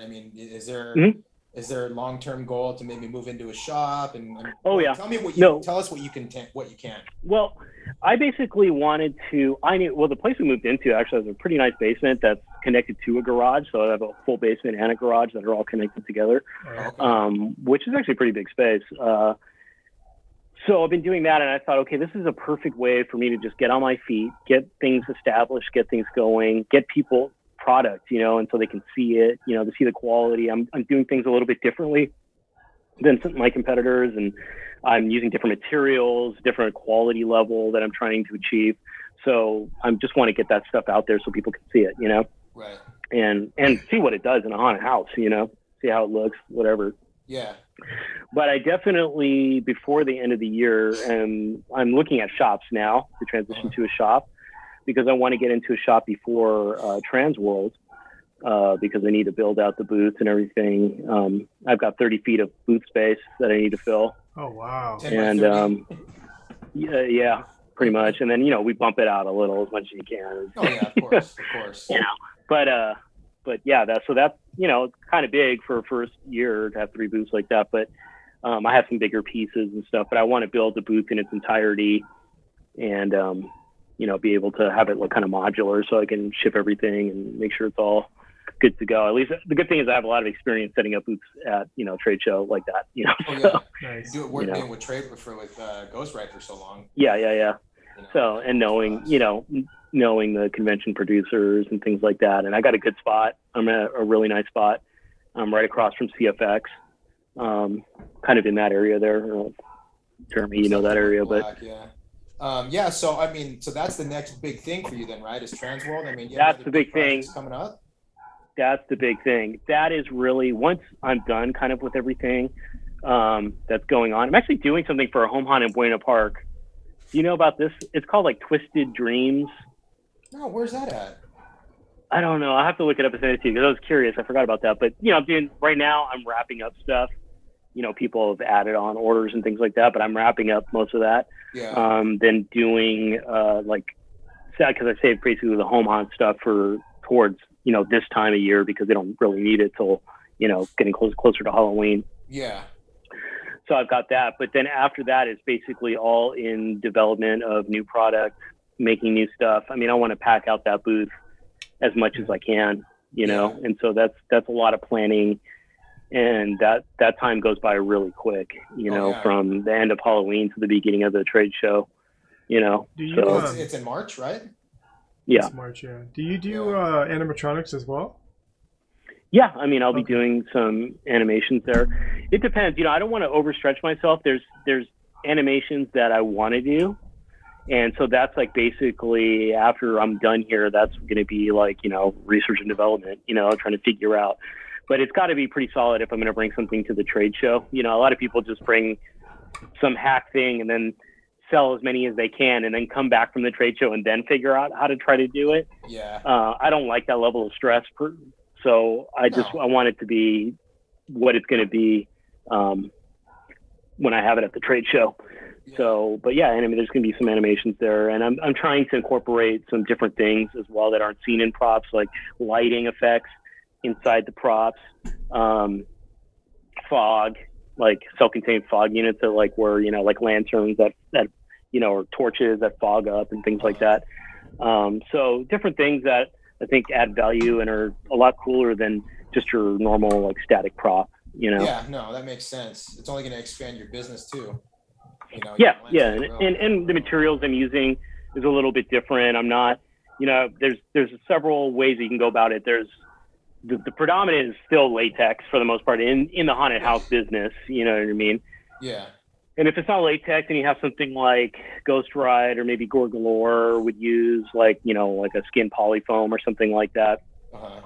But I'm using different kinds. I'm using like different kinds of rubbers, especially translucent, not silicone, but that have a translucency, so it looks a lot more real than what you would normally think. It looks like silicone. It looks super high premium quality. Yeah. And so to be able to layer in the casting and have some depth there is kind of cool. It also allows me to do like lighting effects from interior, from inside that look cool. Yeah. So I got a lot more options with materials that I'm using that and nobody else is using, and I don't think anybody will because people just kind of stick to what they know, especially in this business. And that's where I think that's where you're gonna start getting ahead of the curve, is because you're exploring other options and other ideas to push the envelope. Yeah, I think that my big, influence on that is Immortal Mass, a real like influence on me because they just don't stop. they just keep going and creating new things. Like, let's make lighting masks. Now let's make masks with eyes that, like animated eyes, whatever, We saw that at Spirit Awakens, and that blew me away. I saw them on Instagram, and I'm like, oh, those are kind of cool. I didn't realize that they were LED, like, animated eyes. And I saw, we were talking to Andrew's partner. I don't know his name, but the other owner. George. Yeah. And he was explaining, he's like, oh yeah, you can switch out the eyes, just, you just download the thing from GitHub and I'm like, are you fucking kidding me? That's so awesome. I was blown away by that. Yeah, no, I love it. And they've been really nice to me. George and Andrew both especially been very helpful to me, give me good advice. They, George helped me, get that nice space at Transworld. That's cool. So a lot of, very appreciative of them, but I definitely appreciate how they're always moving, they're always trying to develop something new, and to a point where it's hard to catch up with them. Yeah. I mean, it's like 22. It's hard to catch up with them, but they have to keep moving to stay ahead of the curve. It's easy though for them because they're in LA. They've got a set product, which is a mask essentially. Now I know they're branching out and everything, but they keep things and they have guidelines. And they're in the middle of like the film industry, so they can get any sculptor they want. Yep. Is glad to work there. So they're never going to have a lack of designs. Right. And they have basically the way they split their duties as the owners are really great. A lot of partnerships don't work out, especially in business. But I think like they've got a really nice like little magic going on with, George taking care of, more the business side. And Andrew is the creative, he can just be the creative guy. That's all he has to worry about. Yeah. And that's how it should be. Developing new product. Yeah. I won't say the downfall of CFX, but that was the main issue with CFX. You had two guys that were running it that were both creatives. And because when we started, they were pretty much starting out for the most part doing silicone masks, and they were trying to convince us to move into that. And I'm like, I don't want to move into that. That's a big undertaking. Yeah. But as we became, at least Wes and I became really close friends for the most part, and then their partnership just became pretty, tumultuous, I guess you would say, until Wes was like, I'm done. He sold it his half to Kenny, and he moved on to being a teacher. Yeah, Wes is a teacher. Partnerships are hard, man. They are. Partnerships are hard, and I have a lot of admiration for Immortal and how they do it and make it work. And to me, I don't know all the ins and outs, I don't know all their personal struggles and all these things that they have, which I'm sure they have. Every business has them or whatever. But, they make it work, and I think it's that their relationship is kind of integral why they're so successful, is that division of labor. Not to say that George is not creative. I mean, George has worked in the effects business. George has worked in shops and all this stuff, but he's also got like a really good business mind as well, Well, where Andrew is just like this pure creative guy. Yeah, whatever they're doing is working. Yeah. For sure. No. Yeah, they're always pushing, and that's hopefully what I want to do. I want to push a little bit. I want to push and see, like, can I take this a little further? I think this, especially on my end, there needs to be some new blood. I think for sure. You're in a key spot. Like you said, there needs to be new blood. You've been working for other people for so long, and now you had this opportunity. It's like, okay, I think it's time for me to branch out on my own. Yeah. And clearly people already know what your level of expertise is, and your craftsmanship, and it's only going to get better because being a soft year and you saying you're ready, you told me you're already maxed out is fucking awesome. Yeah. No, it's great. No, it's really good. But I still do have a lot of anxiety that once that trade show hits, that's really going to be where I see what this is going to look like. Yeah. You know what I mean? For the most part, in terms of like feasibility for, just to be able to sustain, my life, with this. Yeah. And so we'll see. And I have high hopes, and I think it'll do well, but I just, bring I help. don't take anything for granted. Oh yeah. No, I've got people, I've got already, people that have committed to working the booth, and That's I'll have good. a full staff. Good. Yeah. So It'll be cool. as I mean, the future goes, and I'm sure you're already looking at it as, okay, this is, my business has potential of growing this much. I mean, do you already have ideas and, okay, this is where I need to staff up, or are you just going to play that, just react to it as it comes? Or are you going to try to be proactive? I mean, I have general ideas of like part of what was cool about this kind of soft open for me is that I could see how much I can do by myself, I mean, and how much do I want to do by myself? I want to be able to just have like a decent quality of life, you know what I mean? And not just be completely stressed out and work myself into the grave, you know what I mean? So, what I'm comfortable with. And so that's kind of cool. So I know that, but, I think once we end the trade show, we'll see what happens with that. You know what I mean? That could be like a. But I'm sure I'll need it. We're going fast forward. Yeah, after the trade show, I mean, I'll definitely have to hire help. I mean, there's no way I can do a full trade show like order taking by myself. It's not going to be feasible. Yeah, no. Whether that's going to be seasonal and stuff. What's great is I have former employees of Ghost Ride that still live here that want to work with me. So they're already trained and understand how I work and what is expected, and then that are just fun collaborators and people that want to work for me and are always asking to work. So I'm not going to have a shortage in that. Good. Yeah. That's always a good thing to have. There's no bridges burned there. People are willing to come and help you out. Oh yeah.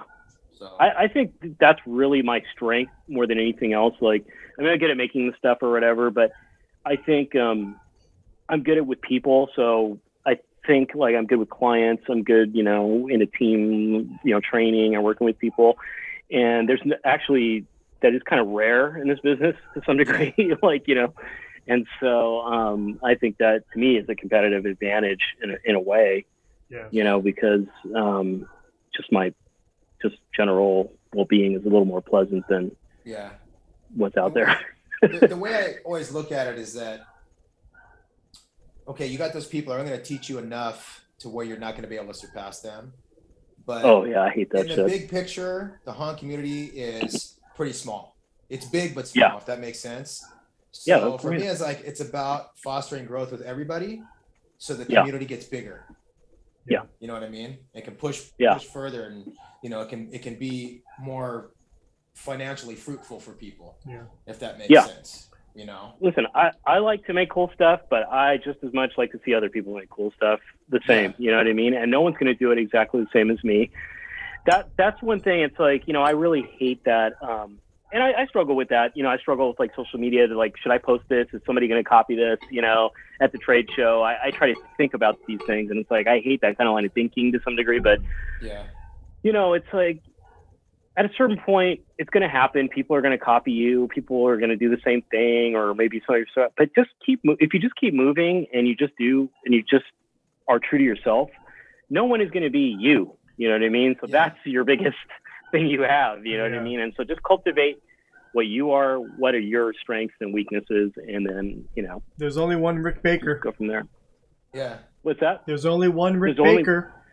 That's right. There's only one Rick Baker. A great majority of people have followed in his footsteps and have been inspired by him, and no one has topped him. So, I mean, your point is 100% valid. Yeah. Because the shit that guy does now is fucking amazing. Like, and he's retired. I know. And he's retired. I know. I watch him on Instagram, and I'm just like, I fucking hate you, dude. I look at his work in the best way. Yeah. When he first went on ZBrush, I was looking, and I know Alex Alvarez, the owner of Noman, the school I went to, and he and I were talking, and he's like, we have Rick Baker doing a DVD, and I'm like, are you fucking kidding me? He's like, yeah. He's like, it's just a time lapse of him working. It's his first time in ZBrush, and I'm like, oh, that's cool. And it comes out, and I go over to Alex's class, and I'm like, that was the first time that Rick did ZBrush. He's like, yeah. He's like, he spent like an hour learning it, and then he just started sculpting, and he recorded it. And I told him, I have to do a DVD on this, and he did. It was the biker. I think he's a biker guy. Oh my god, unfucking believable. I'm like, dude, you'd see the first thing I did in ZBrush. It was ridiculous. before I moved back up here to Seattle, my last run to Motion Picture Effects in Burbank to get some materials. Mm-hmm. This was, still during the pandemic, so I had to stop in the back, and they had to walk it out to me, And so I get back there, and I usually always see George from Immortal back there, and he drives the same, he drives a certain car. And so I saw what I thought was his car, and I pull right next to it, and I go to look in there to think it's George, and it's Rick Baker. Oh my gosh. And so I was like, oh man. And he's looking at me like, who's this guy? And so we both get out of the car together and just waiting to get our order. And he's just getting like clay or whatever he's getting, picking up his order. And I'm like, this is nuts, man. Like when I was a kid, like, you know what I mean? Like this is the reason why I'm doing it. Now I'm sitting here waiting for stuff, waiting for materials just like him. Act like a nervous kid. I didn't. I didn't talk to him. I was too nervous. I usually am not. I'm pretty good about that, but I'm the same way. Like if I see any celebrity or anybody of that caliber, I don't bother them. I just absorb it. Figured, yeah, just because he's probably got all these goofballs like, hey, Rick Baker, especially around here and there. So it's just like, my wife was working at a studio called Adaptive, and we got invited to the owner's Christmas party one year. And we were kind of, we're there. His cowboy theme is at their farm, and we were hanging out, and stuff. We were there for we're probably going on hour 5. Got some alcohol in us and stuff, and then we're just, dancing and chilling, hanging out. And I turn around, and this lady starts talking to me. And I'm like, oh, hey, And then we were showing the kids, and it's cool. It hasn't been the kids were just born, and I look, and I'm like, gosh, it looks familiar, but I didn't think anything of it, and one of the my wife's coworkers was like, "Dude, you were just talking to Pink."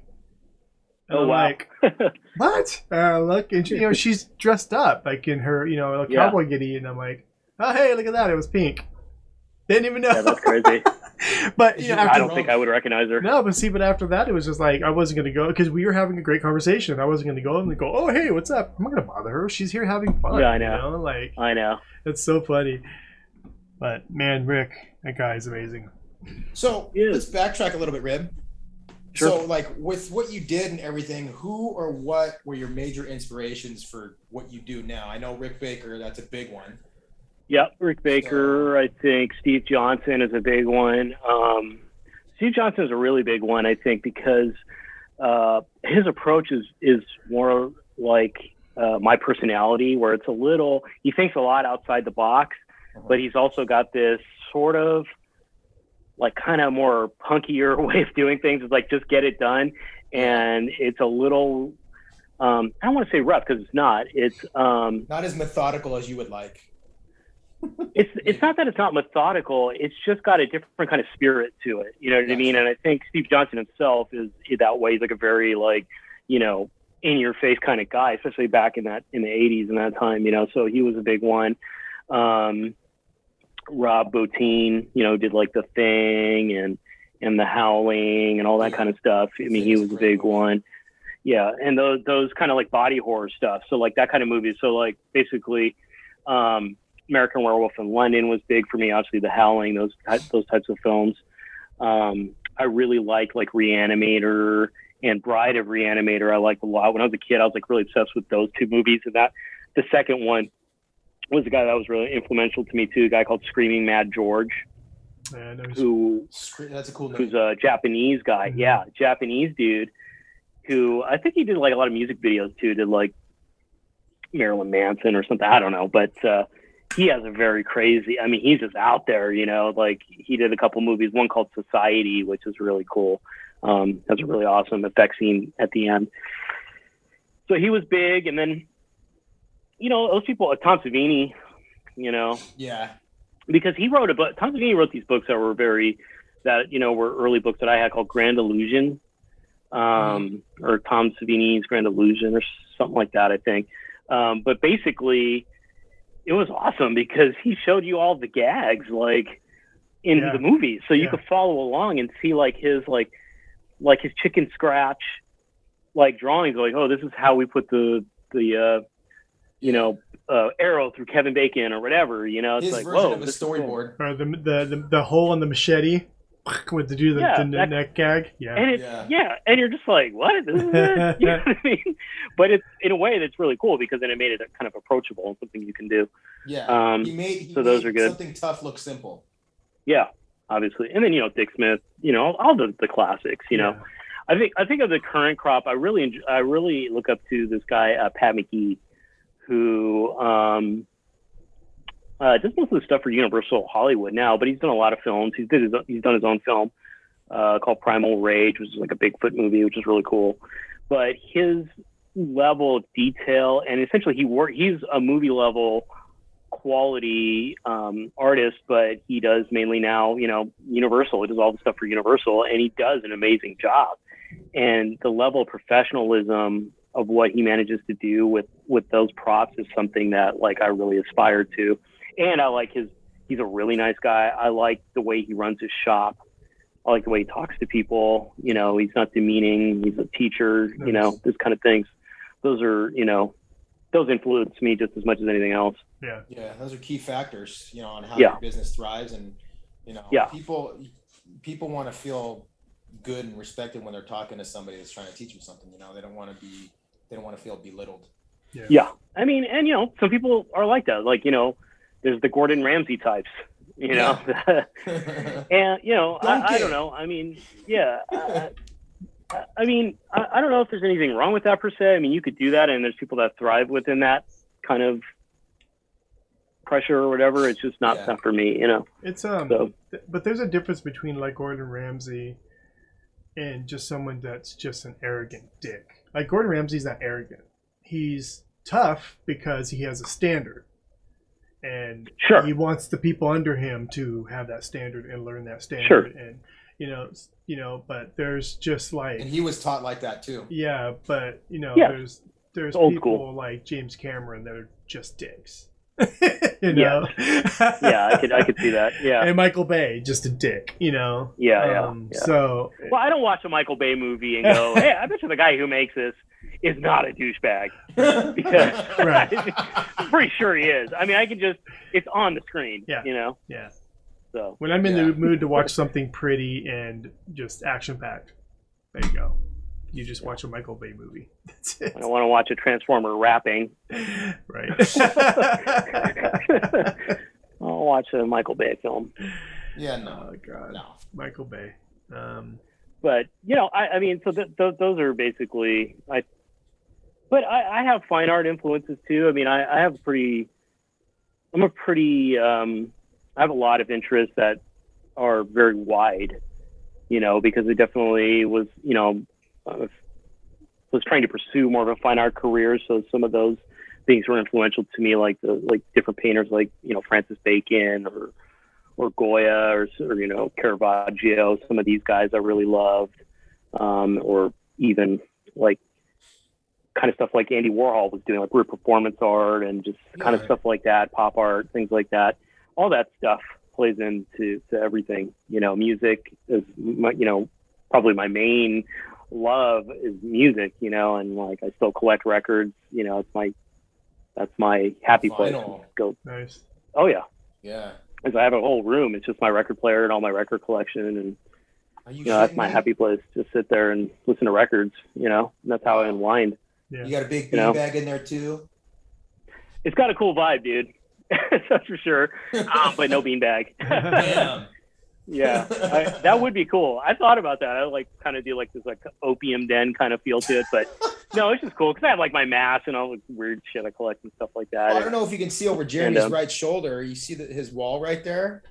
Yeah. You can't see all of his masks, but those are all the masks that he's collected over the years. And I have a ton over here too. Well, yeah, and he's actually, I don't know if I ever told you, Rib, but he made my last two versions of my Haunt character. He did that's prosthetic. Awesome. Yeah.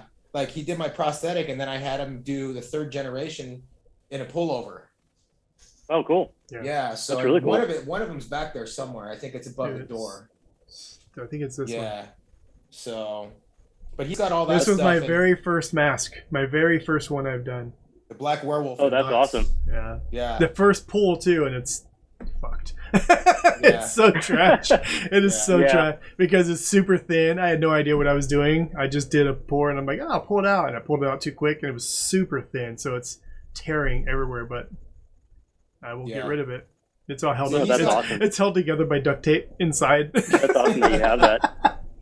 Yeah, so he's got all of his mass nostalgia stuff, and I have all my nostalgia stuff behind me from a lot of different eras of my life. Like you can see the snowboarding stuff, and then the haunt stuff, and then the skate stuff, and and on the other side, I have more, nostalgic stuff, and because I turned one of my rooms into an office.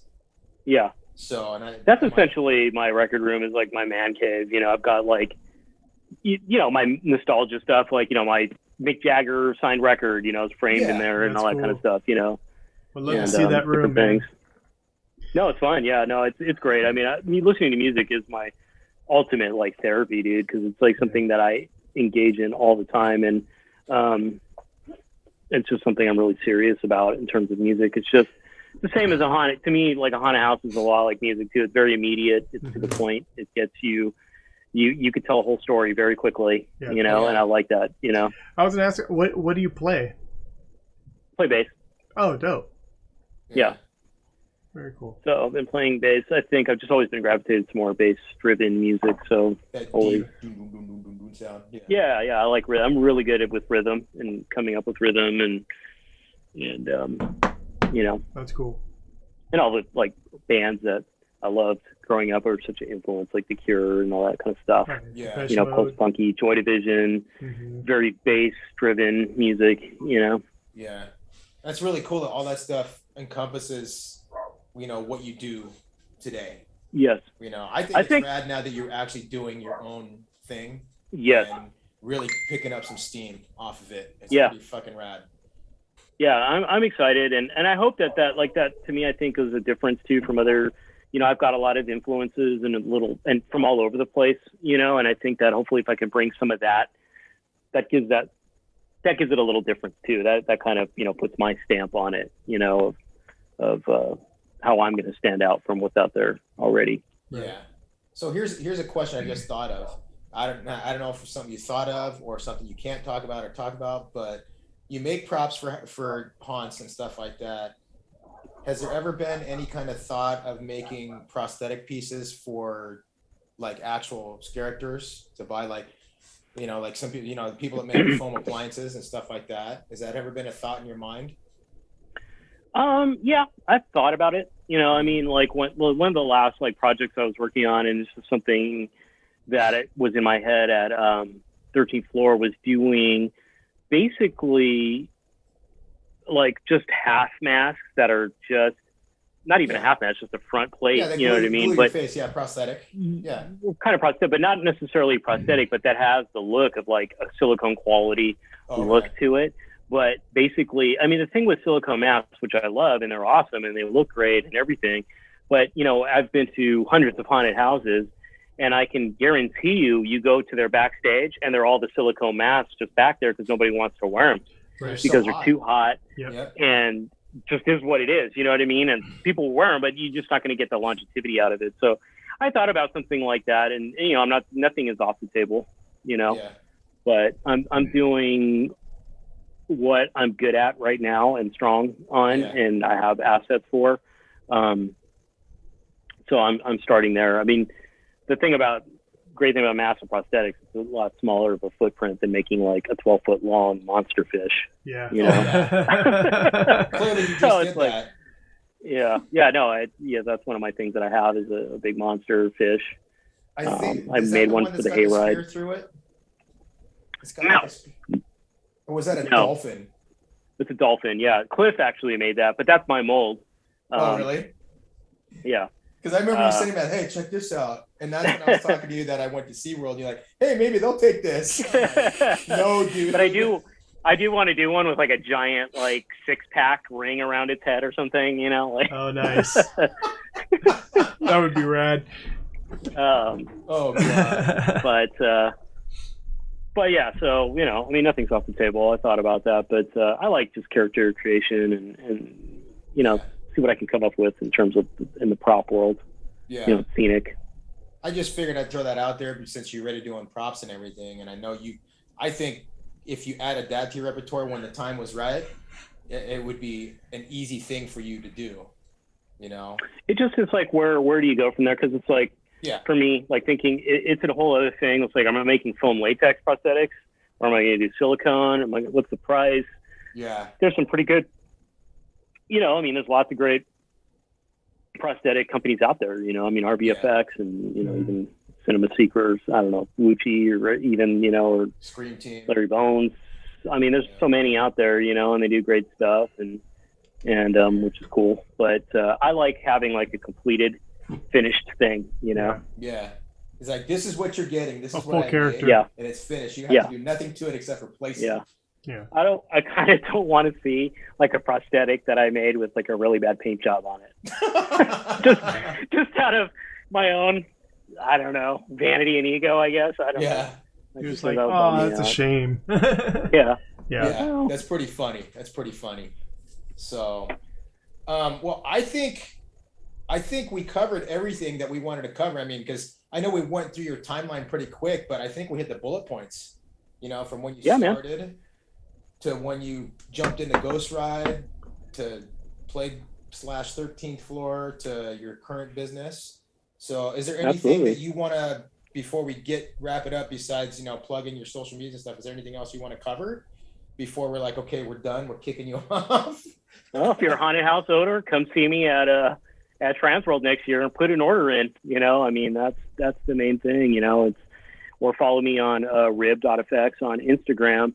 And, you can always hit me up on there. I'll respond. And I think, I love obviously working with my favorite haunted houses, and the big ones and everything, but I love doing like home haunt stuff and being able to like bring that level of quality to somebody's home, I think is really cool. Yeah. And I think there's sort of an intimidation factor with some of these businesses, because, for whatever reason, and I like to foster more of an open environment to where, if you want something, just let me know and let's make it happen. It's going to be cool and we'll get it done, You're an open book.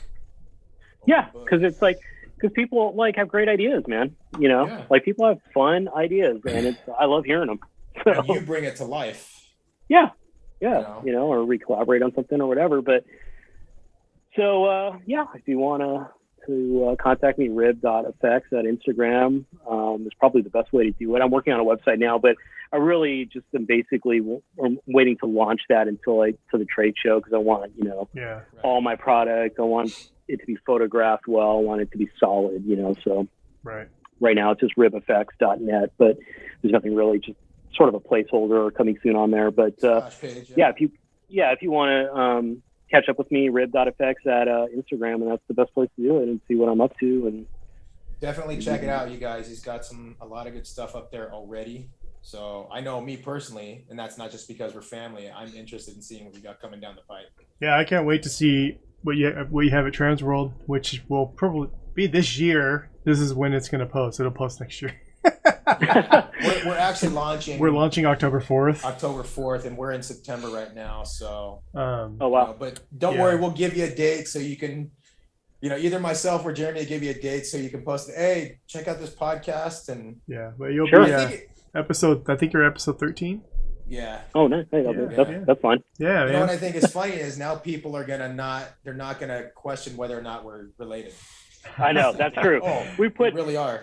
Put it to bed. You know who didn't believe me for the longest time is Garrett, who was the scenic painter over at Knot. Oh yeah. Good friends with Cliff. I mean, Dude, until just His name is Dude Bro. Dude Bro. I love him. He's a nice guy, but he's a great guy. But I don't think he believed me for the longest time, man. He would still be just like, you're messing with me, man. I'm like, no, I'm not. You want me to call him? I'll call him. He'll tell you. That's so funny. Yeah. It is. Well, the fact that, I mean, we're in this industry, and how long have you been in the industry now? I mean, it's been almost 15 years probably. Yeah. Oh, really? It's been longer than that. Yeah. Well, 2004, 5, you said? I'd say professionally, professionally of like really like for real, for real. It's weird because we're like on different parts of the spectrum. Like you're the prop guy and I'm the guy that develops and trains talent and sliders. So it's kind of like a, you know, it's a weird thing, but we're still connected in the sense of like, what are the chances of that? Yeah, I know. It's funny. I don't know about you, but I thought like 5 years in, I was going to do this thing for 5 years and I was done. Yeah. And here I am, you know, 30 plus years later, still doing it. I know, it's crazy, man. It's funny. Like, crazy. I'll be in meetings with, you know, creatives from Apple, and they'll see like my wall of faces, and they'll be like, "What was that from?" And blah blah. And I'll go into a little bit of my history, and they're like, "The haunted attraction industry? That's a thing." And then I could get into, you know, into like the things that you can do in that industry, and they're just like, "Wow!" It's like, that's because you only have Apple products in your brain, bro. So yeah, I know. And I tell you, the business is just it's only going to grow, and I think. Yeah. You know, this pandemic aside, I think you're not going to train people to not want to be around each other. People want to be around. People want interactive events. Yeah. I mean, Delusion is a good example of that. You know, and 13th Floor acquiring Delusion and bringing John Braver into the fold as a director of, you know, immersive, or I don't know what his title is, like immersive or interactive entertainment or something like that. That shows you, like, that's really what people want, you know, whether it's a haunted attraction or whatever. It's like, you know, people want that next level attraction, you know, and they still want it in the real world. People still want to live in the real world, you know, if they're presented with something. I mean, if you know, Knott's and Universal selling out instantly isn't an indication that people want to go to these events, then people have another thing coming to them, because I heard the first night of Universal was off the fucking hook. It was. I'd imagine, dude. And I kicked myself in the butt for not jumping on it, but you know, people want to go to these events, and Well, it's like Spirit Awakens, that sold out like that. Oh yeah, first con. Yeah, I just did a thing called Creep It Real OC. That was, you know, it was free ticket based, but they needed it for head count. Dude, it was their first year, and they were at the Historic Museum in Orange County in Santa Ana, and they took up the whole plot of land that they have, and it was packed. They sold out of tickets. They kept trying to open more. They did that twice, but dude, it was an amazing event. Their first year was incredible. That's awesome. Yeah. So, you know, and I think there's a bright future. There's a bright future for this business, and it's only growing, and it's only going to grow from here. Yeah. You know, I think the pandemic really helped. I mean, it put a pause on it, but it really is. It opened up a lot of people to open up their eyes to like, I really miss doing these things. Absolutely. So it's just, it's going to blow up. It's like, you know, not being able to go to, like, for me, like, my love of life is to go to a show, go to, like, see a band. Yeah. And not being able to do that, that's like the longest time I've not seen like any live music, and it's killed me. You know what I mean? Like destroy, like it actually has a very negative impact on my psyche. You know, and I think it did for a lot of people, and I think they realize that it's important to be together. Yeah. It really is. Social engagement's huge. You know, it is. Our first show is Hellstorm and Evanescence. What? Oh, I bought a bunch of tickets. Did you? Yeah, that's like the when first they started popping up, I'm like, bye. Yeah, that's the first show that I want to. Well, there goes the bank. It's gone. Right?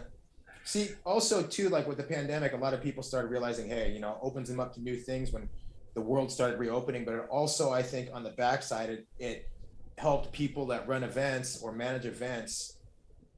It gave them a chance to explore new opportunities, to be more creative when the world reopened. Yeah. You know what I mean? So, I mean, just for me personally speaking, it gave me time to do a lot of research and testing for my own business, because everything that I did is what I tested on myself first, and then I implemented. Yeah. I mean, a prime example is the car wash. Yeah. The fucking car wash. That was a fun idea. Yeah. Oh my God. I was like, I heard about that, and I'm like, that is the most stupidest, amazing idea I've ever heard. And it was great. I worked it on Halloween last year. And it was great. And it's just like, and they're going to continue doing it every year. It's like, that's awesome. Yeah. Good for them. You know, it was successful. And it was funny because I said, I'm like, they're not going to do it the next year. And here they are doing it again this year. And that's pretty impressive. So I'm waiting for you, Rib, to be like, hey, guess what? I'm opening up my own house. My own haunted house. I mean, you know, I'd love to do that. That is something that I definitely would love to do.